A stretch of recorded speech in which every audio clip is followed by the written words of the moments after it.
Welcome to Dan Really Likes Wine with Norman Goodfellows, and welcome to what is probably, and it's quite unassuming from outside, but the heartbeat of South African wine, because this is reciprocal, and once you've come inside and you've gone past security and secured an audience, you get to hang out with Mr. Michael Fridjhon, which is exactly what I am doing today. At the back end of 2024, a year which seems to have absolutely flown by, Michael. It has been. It's been an incredible year. From an industry perspective, as you know, it was a small crop. And I think everybody in the trade lamented how difficult conditions were from a sales perspective for probably the first half of the year. But the year has picked up. South African wine is very much in the limelight internationally. And the net result is that I think the industry is bubbling with enthusiasm and with optimism as we go into 2025. Now, I look at South African wine, particularly when I'm traveling, and I see it, and I get very proud, and I'm excited to see it there, but I'm generally an optimistic sort. When you see your peers from around the world, wine writers and wine critics, talking about wine and having conversations about it, is it pretty positive? Is it a space where around the world South African wine is being looked on in better light than perhaps it has been in recent years? I think that's absolutely true. I really have a sense, certainly in the UK market, that we've turned a real corner. The level of enthusiasm on all the websites, not just Tim Atkin, who makes a living from promoting the success of South African wine, but the really neutral, independent critics, Neil Martin, Jancis Robinson, all of them are now saying it over and over again with such enthusiasm. And it's there in the points that they are allocating. South African wine is not just great value wine, it's great wine. That's a really big difference. I love you say that, because for me, we so often push we're really good value. And I love it when value goes out of that conversation and we purely judge the wine on its quality. That's absolutely the turnaround. And the other interesting turnaround is that if I look at their scores, Jancis's in particular, it's not just the kind of boutique producers who make 7 bottles of this and 24 bottles of that, and no one can buy them anyway.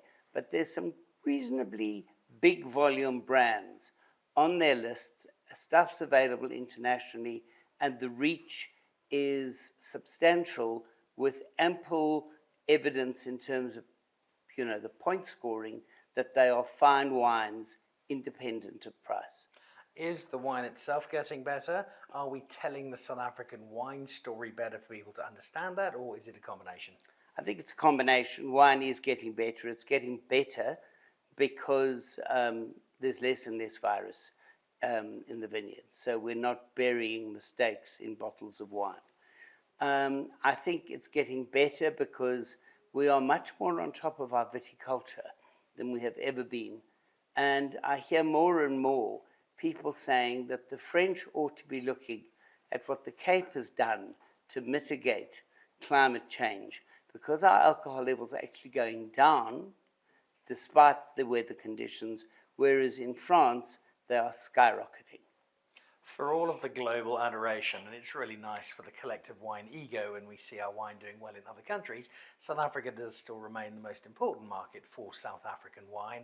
Is that growing? Are we seeing South Africans have a better understanding of our wine, have a greater willingness to explore and be adventurous and spend a bit more money? A lot of people said after WineX this year that for the first time they were convinced that the industry, from a consumer perspective, had transformed. And that's not just about demographic, it's about the youthfulness as well of the people who were in the room, the enthusiasm to learn. It is very clear that wine is a beverage of choice. And at a time where Gen Z around the world is walking away from alcohol and certainly walking away from the wines their parents loved, to see that enthusiasm in South Africa is fantastic. Final question on the state of play for 2024. There has been even more investment in the wine industry from abroad. Is that a good thing for Michael Fridjhon? Are there caveats? How does that play into where we've got to for the end of this year? In the early 1960s, when the Financial Times group, Pearson's, bought Chateau Latour, a lot of people in France asked the president, General de Gaulle, to intervene and to block the sale. And he said they can't very well take the soil with them. And that's my view about foreign investment. It enhances something which is intrinsically South African, that the foreigners may sell and leave, simply leaves the properties in better condition than ever. I can see no downside at all.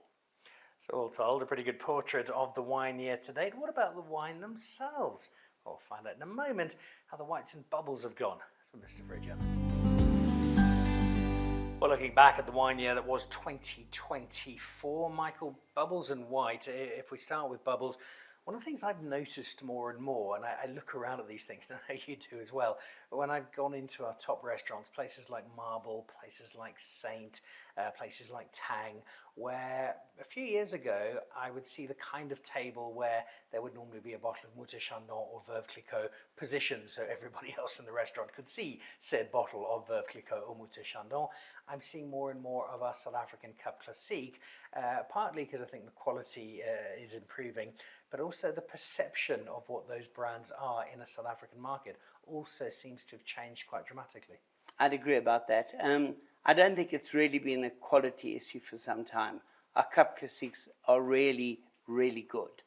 They are stylistically different, not in a good or bad way, and increasingly we're seeing really significant bottle age. So, for example, at Trophy Wine Show this year, the overseas judge, Fongie Walker, made the point that our age in general, certainly our better brands, are spending more time on the lees than many of the wines from Champagne. And that's part of what we're seeing in terms of creaminess, fineness of bubble. So we've got the quality there, but you are right. The need to use international brands to make a point about prestige becomes less important when the local brands are up there in terms of creditworthiness and credibility. It's just over 50 years now since we first probably started giving Cup Classique a run and bringing it into the homes of South Africans. In that half century, the change has been quite dramatic over that period of time. Is this as good as our Cup Classique has ever been? Yeah, no question about it.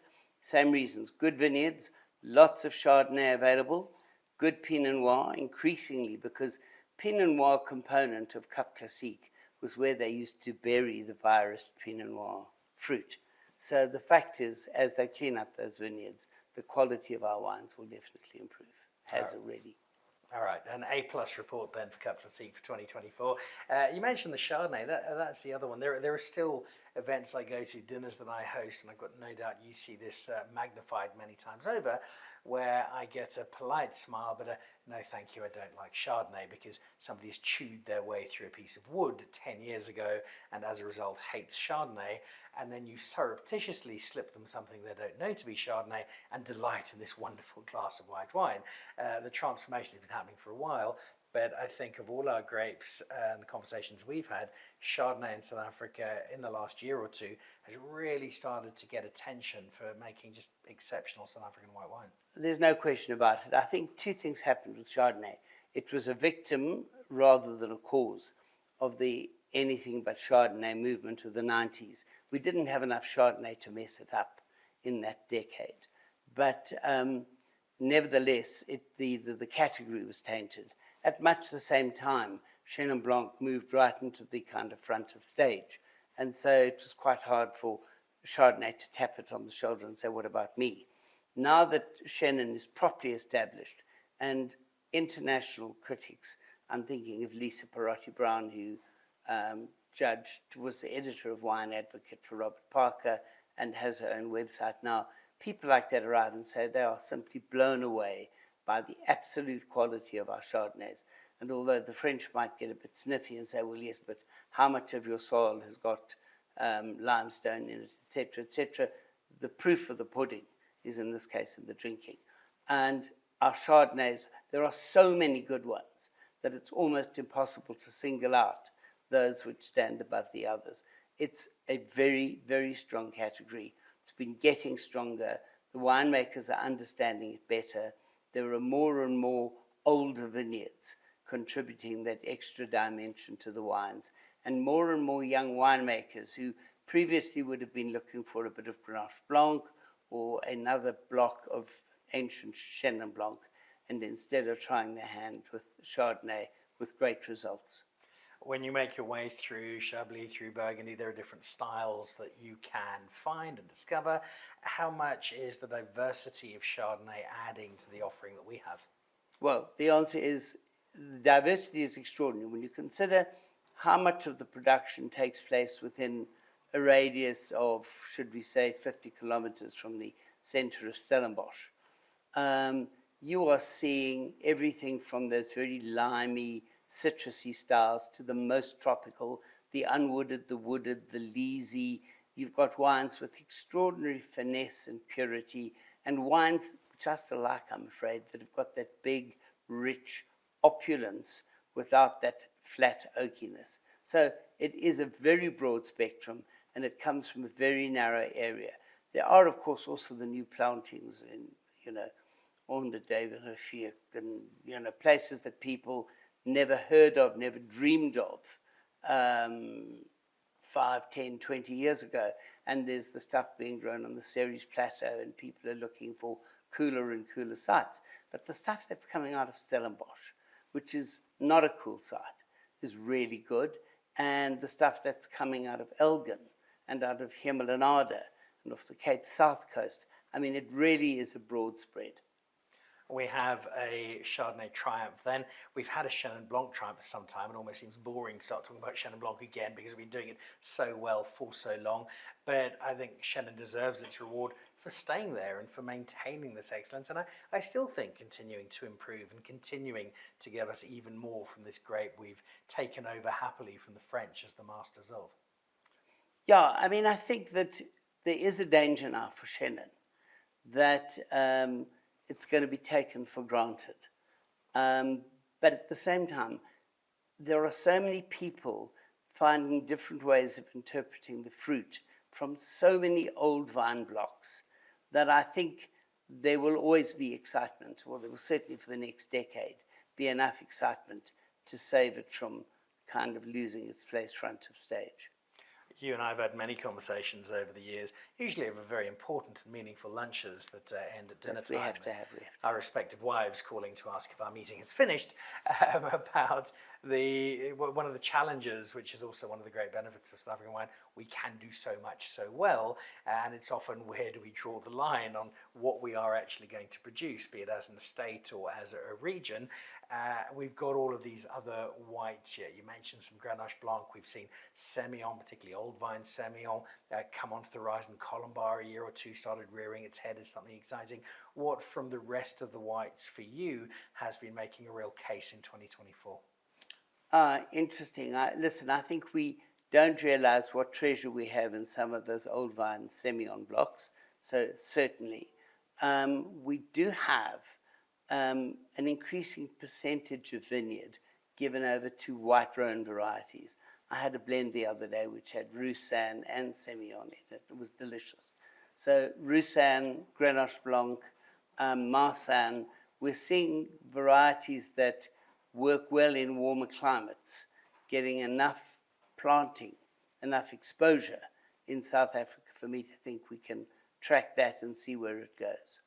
All right, I'm going to come back to some of those grapes a little later to see what 2025 might have in store, but that is your summary. White wine Chardonnay having a great year, Chenin is still brilliant, and then another 82 white varietals that we're also doing rather well.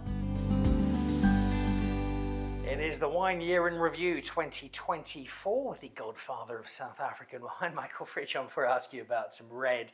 A couple of events I've done this year, I've given rosé to people, and there's sometimes been hesitance in receiving it, largely for two reasons. One, because it's a very modern and well-adjusted man who can't possibly be seen drinking something pink, or somebody else who the last time they had some rosé they got diabetes after half a glass and can't stomach something that must be sweet because it's rosé. Rosé's in a very, very different space now, and even in the 12 months since we last looked at a year of wine, I think rosé's had some exciting developments and growth in South Africa. I think that's true. I think that the international fashion for rosé hit our shores. Initially, I think a lot of it was made quite cynically. Well, if the market's growing, we'll have to have one. And many of the guys, of course, were running with juice to concentrate their red wines, and that juice contributed to their rosé offering, primarily, I think, as a byproduct of the red wine making. Today, there's real focus on rosé making. The market is certainly significant enough that if you don't do it well, you'll simply have stock that's going brown on the shelf. And so, probably in the last 2 or 3 years, much brighter, 2 or 3 distinct styles other than the sweeter style, which is there and does have a market. A more Provence style, which is so pale that sometimes you have to be sure that it's not just a kind of off-white. I'm thinking of, for example, Pink Valley, which does that style.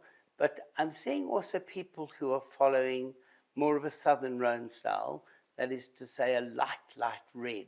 So there's more color to the wine. It is dry. And you have to remember, we're having climate change here. It is warm. Come midsummer, you may not want a white wine. You certainly don't feel like a red wine. And what you want is a light red that's got nuance and detail, is not too alcoholic, and actually goes well with food.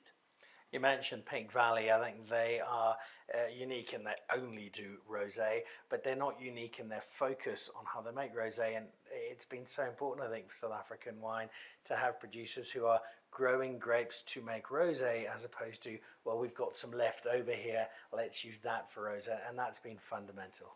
And that is, I mean, in that way, their arrival heralded a change which I think has now spread through the industry. All right, rosé will be flowing in both of our homes, I'm sure, this summer. What of the reds? What has got you up and dancing on tables in 2024? It's an interesting question. It's easy to say what we like in white wine. With red, it's problematic. So, I mean, I love our Cabernets, but, and here's the but, I think climate change is hammering Stellenbosch more than most people realize. And there are people who have anticipated it and adjusted their viticultural strategies. The most obvious is Canoncorp, whose wines are now at 13 or 13.5% alcohol, whereas previously they were at 14.5. And that's all because of new pruning techniques and different ways of managing those vineyards. But there are also wines that are still coming in the so-called low 14s, but really quite high in the 14s. And they are having or showing a kind of a baked quality, not dissimilar to the problem which is now afflicting Bordeaux. So I think we need to be slightly picky about the style of Cabernet we drink. Having said that, the one kind of category within Cabernet that is generally doing much better is the cheap. I mean, cheap is a hard thing to say. I'm talking about real commercial Cabernet priced on shelf between 90 and 150 Rand. Not overwooded, obviously, at that price. No attempt to build up the wood flavoring with wood chips. Instead, lovely, pure, black fruit and an elegance and some simplicity in the best sense. So that's really an excitement to see how good our commercial Cabernets are. I'm seeing that same stylistic shift in Pinotage, that instead of making Pinotage for rugby players, lots of the guys are now trying to find Pinotage's Burgundian roots, and you're getting wines with good fragrance, a little more tannin than you would get out of a Pinot Noir, but wines that certainly have fragrance and elegance and are easy drinking. So I think there's a very quiet revolution taking place amongst the younger generation of Pinotage producers. You preempted a question on Pinotage, so thank you for that. If I go back a year, I think we spoke quite a lot, and I remember Jansa speaking about it, South African Syrah, and that having a real revolution in the eyes of many. A year on, where is Syrah sitting for you? There are some fabulous wines, and when they are good, they really do have absolutely everything. They've got that kind of raspberry red fruit with very distinct whiffs of white pepper, and the white peppery notes are not green notes. They're just down the line. And I think that that category, that segment is growing. What I'm also seeing is people still overworking Syrah or Shiraz, trying to make a kind of southeastern Australian style, too much wood, too ripe. I had a lineup the other day in which everything was 14.5 on the label. It was young stuff, 2021 vintage, and 2 of the 5 wines had already gone porty. So I suppose what I'm saying is it's like the curate's egg. You've got to choose the good stuff, and the good stuff is very good. Amongst all of the others, and again, like whites, there are so many different varietals we have the capacity to do. Is there anything else from one of the smaller, the lesser known grapes that has also caused a bit of excitement for you? This is not a lesser known grape, but I'm noticing something which is very exciting. It used to be easy to rubbish Merlot. It was a huge popular category, but the wines were either a bit herbal or too sweet or too opulent, or I've had in the last few months several that are really Merlots of which the producers in Pomerol would be proud. So I think there is a real sense of how to manage that troublesome grape. All right, a good year for Merlot, an interesting year for Cabernet Sauvignon, Syrah having its moments, and that's with another dozen or so we haven't even mentioned. So 2024 has been a year by and large for some degree of optimism for South African wine. What about 2025, Michael? Does the current skip in the step follow through to the year ahead? I think it should. We had a very wet winter, as everybody in the Cape knows, so there's no question of whether the dams are full, whether the water table is full. All of that's good. The crop looks like it's slightly bigger than in 2024. That shrinking crop is not because of climatic conditions in particular. It is less and less vineyard. So what is left is being better managed and is in better balance. And if it's had the water and if it gets a good summer and a good ripening season, we'll have good quality wine. What does 2025 hold? It holds a new Minister of Agriculture who, for the first time in 25 years, we have a minister who understands and believes in the wine industry and has already declared his willingness to do what he can to make sure that wine gets the attention it deserves as an important flag bearer for the country as well as a revenue earner, foreign revenue earner. So that will make, I think, as the year advances, big differences in terms of how the industry can maximize the potential it has. Other signs which I think are really encouraging, the fact that the big and the boutique producers seem to be getting profile internationally will help to drive a better value export proposition as well as a better volume one. If the economy picks up, then so will the domestic market. If the transformation that we've seen in terms of the profile and the demographic of the new consumers in the market continues to evolve, that will see an increase in domestic consumption and per capita consumption. That too will be very good. There is that shadow on the horizon about the Treasury guys looking at a new taxation basis to attack the wine industry. I hope rationality prevails. Treasury's job is to raise money. And if you raise taxes too far, the so-called Laffer curve kicks in, and actually they sell so much less that revenue actually drops. What happens in South Africa is you make it more and more interesting for the illicit traders to move into that particular category. And if that happens with wine, then revenues will drop in an absolute sense, as will the VAT collection. And at that point, Treasury would have done no one any favors. So I'd like to think they'll be rational and thoughtful about how they approach the question of taxation in 2025. You very usefully back up the major criticism I have of the new government of national unity. We have a new Minister of Agriculture, and he's certainly making the right noises and seems to be focused on the right things. But the fact that we still don't have a Minister of Wine is, I think, almost unforgivable. And of course, that is the position that we would naturally expect you to take should this kick in, as I hope it one day will. When Michael Fridjhon becomes Minister of Wine, I think you've already suggested some of the things that should be done. But what else? If you had that sweeping power to do stuff that helps the whole industry and balances what the consumers get with what the producers get and make the whole wine world a better place for all of us, are there a couple of things that you feel really could help to get this industry up to another level of success? There are some things that we just look at and know could make a difference. So one of them, oddly enough, is in training, really at the primary agricultural level.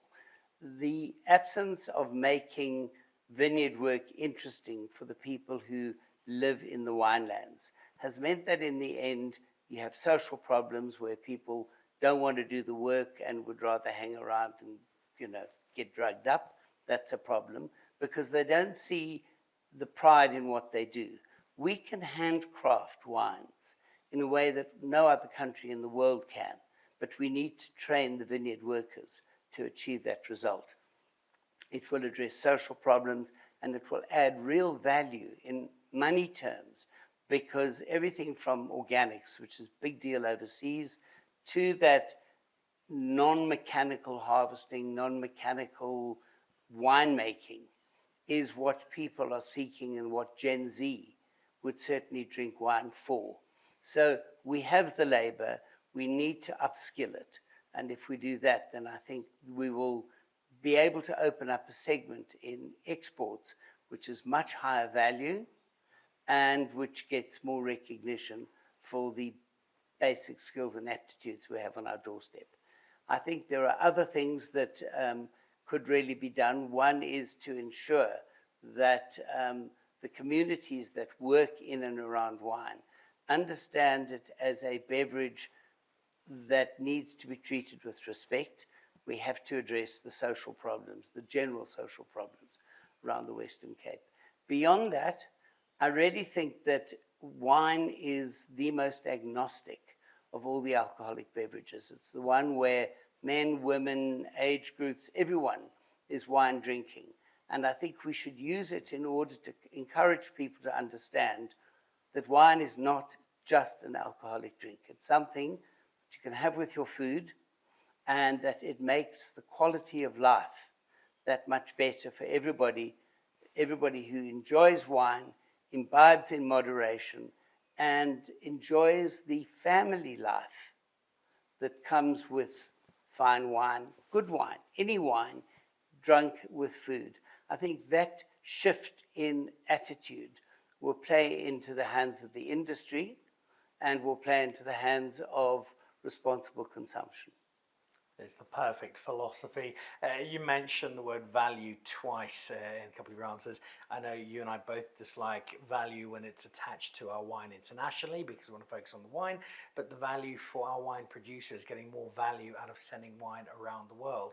When that happens, that has such a big shift on what we're able to invest in our wine here and how we're able to make our wine producers that much more viable than they are already. And rather more importantly as well within that, the areas where we know we have our finest potential, so I'm talking about the obvious ones, Stellenbosch, Elgin, Hemelanada, etc. All of those places are under threat from competitors for that land. So in Stellenbosch, it's urban creep. In Elgin, it's obviously apple and pears. So the importance of making wine a valuable enough crop that we don't lose viticultural area to competitors is also very important.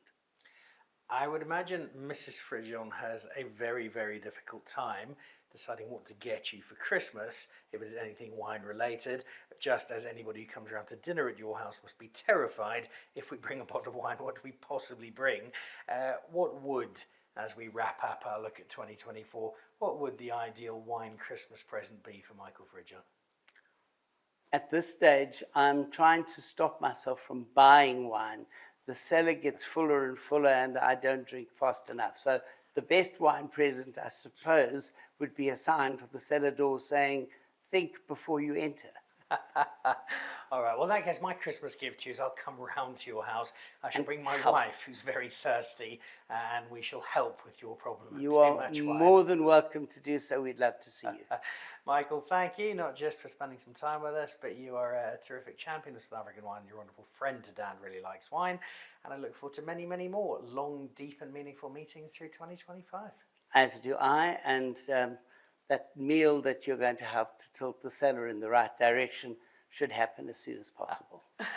There we go. He is, as I've said a few times, the godfather of South African wine, a great friend on and off camera to Dan Really Likes Wine. And that is your year ahead for 2025, your year looking back at 2024. All told, I think reason to raise a glass and have a smile for South African wine.